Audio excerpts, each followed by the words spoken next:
Hi, I'm Dr. Elliot from ElliotOracle.com. I'm also the author of Fearless Tarot, How to Give a Positive Reading in Any Situation, which is out now from Llewellyn Books. And if you're looking for the perfect Christmas gift, consider the gift of Fearless Tarot. It takes you through the entire tarot deck, and it teaches you how to apply the symbolism positively and without fear or dread. It is time for this week's Oracle Reveal. So earlier today on Instagram, I placed up a photo of 3 different animals, and I asked you to use your intuition and just ask yourself which animal's getting stuck in your head, because that animal has a message for you. And the animals were the antelope, the rabbit, and the dolphin. So if you're just joining us, ask yourself which animal's getting lodged in your head, because that is the one that has your message. So for those of you who picked Antelope Spirit, it says life is speeding up. And indeed, Antelope is all about responding to things quickly, moving with things in a very active and proactive manner. It might also be a time where the energy is going to be building around you this next week, and you want to just go with it. You want to go with that flow. You want to go with the current of energy. The first card for Antelope, it's where it's best for them to place their focus this next week. And we actually got the Six of Cups, which is a card of the past. This might be a time of looking back, learning from your personal history. It might also be a time this next week to tie up loose ends, to finish an old project, or to look back at something that might have brought you joy in the past in order to get a clue as to where to go next or how to proceed in your life. Sometimes if we're looking for the thing that's going to be most satisfying, it's something that we actually discovered a long time ago on our journey, and we just need to be reminded to go back, dust that thing off, and then reintegrate it into our lives again. So this might be a time where the past comes back. Might be also a good time to connect with past loved ones or past friends or people that you just want to see, how are you doing? What's going on with you? Second, we have advice from your inner wisdom if you picked Antelope, and we got the Seven of Wands. And this is saying that it's better to take the high road right now, especially when it comes to issues of the past. When I see the Seven of Wands next to the Six of Cups, this could indicate that you've kind of always been the black sheep. You've always kind of marched to the beat of your own drummer. When we look at the figure of the Seven of Wands who's taking the high road, he's on the top of the mountain and he's wearing 2 different shoes, which means that he's a nonconformist. He doesn't really walk the path other people walk. And this might be a time to reconcile that with your past training or what might have been your old path before. And sometimes this card says, be courageous. It might be time to tie up those loose ends from the past so that you can move on to this next phase of your life and be courageous and go for something unique or original, even if it is against the grain. And then finally, we got those nameless, faceless people that are trying to knock the figure of the Seven of Wands off the hilltop. And you can't see them and you don't need to because they're all the same. They're just in that herd mentality. So this could be a time when you really want to speak up against people or group think or not get just kind of drawn into something because the current of everybody around you is in that as well. But instead that you want to stand up for what's right and really speak up for what's right as well and stand up for your integrity. And then finally, we have the mythic archetype that will be helping you if you picked Antelope, and we get Selinus, the tutor. He is the teacher in Greek mythology of Dionysus, and he's also called the Moon Man. So this could be a time where you're really getting in touch with your deeper instincts. It might also be a time where you want to learn from that more intuitive or emotional aspect of your life or your psyche instead of looking to what other people expect you to do or what the crowd wants you to do. So be unique at this time.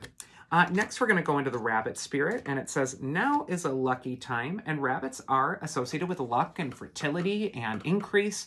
They can also be a little anxious and can sometimes symbolize anxiety. So this might be a time when you really want to shift some of your anxious energy into excitement and really make it about, wow, I'm really actually excited about this thing because it's going to be so lucky and successful and wonderful, instead of being so concerned about, will this go well? How is this going to all manifest? And really getting out of those jitters. First card for Rabbit, it's where it's best for them to place their focus this next week. We got the rigid King of Swords. The King of Swords is all about logic, the facts. He's very airy. He's kind of grim. He's a little bit serious sometimes. And he's really like toting the line. Whenever I see the King of Swords, for me, he represents people or even institutions that are really rigid. It's like you have to walk within these very tight confines, but by following the rules at this time, you might actually create the best look for yourself. So this isn't a time to be completely rebellious and color outside of the lines and just do what you want to do, but instead to really stick or adhere to something that is self-imposed as something strict, something that you really need to get that formula right, where it is about just facts or not facts, or it's almost like a math equation where there is only one right answer at this time.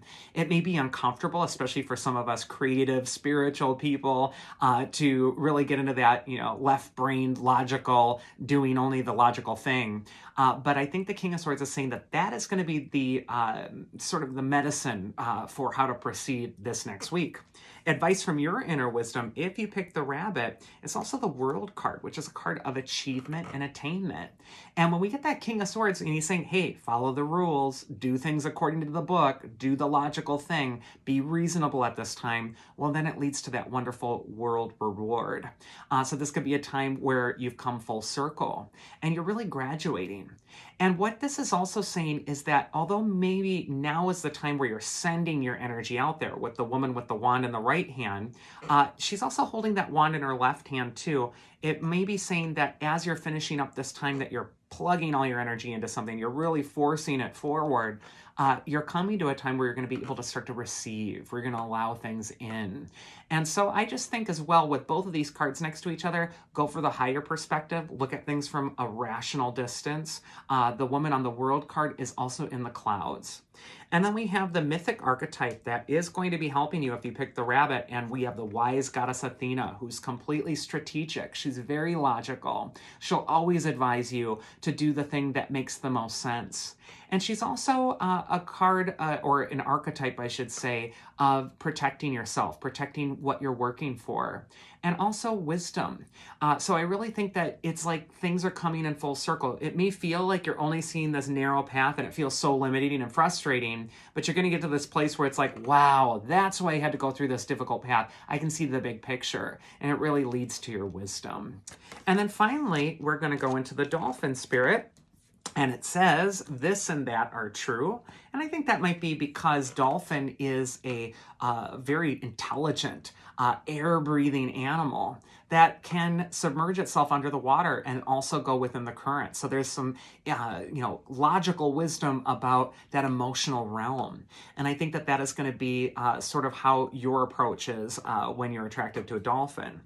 First card for Dolphin is where it's best for them to place their focus this next week. And the Nine of Wands comes up, which just says, hang in there. The figure of the Nine of Wands, he's bumped, he's bruised, he's got a bandage on his head. Life hasn't always been easy. And so this can indicate that you're really up against the struggle. You're really pushing forward and you're being diligent about it. And it's not always comfortable or easy, but you're still standing. That Nine of Wands is one of the most resilient cards in the tarot. And this is saying that you're going to be bouncing back. So even if you've endured some wounds from life, or there's something that you're currently facing that is just so difficult or really feels like it's a little bit more painful than you'd like it to be, Nine of Wands says that you're going to persevere. Next, we have advice from your inner wisdom, and we have the Eight of Swords, which is always about repurposing your thoughts. Here the thoughts are represented as swords, and the woman is taking the thoughts negatively. She's feeling bound up, she's trapped, she's feeling victimized by life in some regard. And what she can do is repurpose those swords. Instead of feeling victimized and like, why me? She can just rub her bindings against those swords that are literally right next to her and be free whenever she wants to. And what that symbolizes is that if we're using our thoughts to reaffirm how unlucky we are, how bad this thing is, why is it always me who gets the short end of the stick? Well, then we're really not doing our work. And that we instead need to really repurpose our thoughts to say, how can I use this challenging experience to make me more powerful, me more intelligent? Or how can I learn from this? What do I need to really expand my wisdom? And then finally, the mythic archetype that will be helping you if you pick this, what animal were we on? Dolphin, are the sirens. And the sirens are all about that siren call. The sirens would sing at sea and draw you to the rock. rocks. And this could be just a time where you really want to resist that voice within your head that's kind of drawing you towards the sharp rocks, and avoid it, and really think towards what's going to make you feel empowered and positive. And that is this week's Oracle. I hope you loved it. I will see you next week, and do take care of yourselves.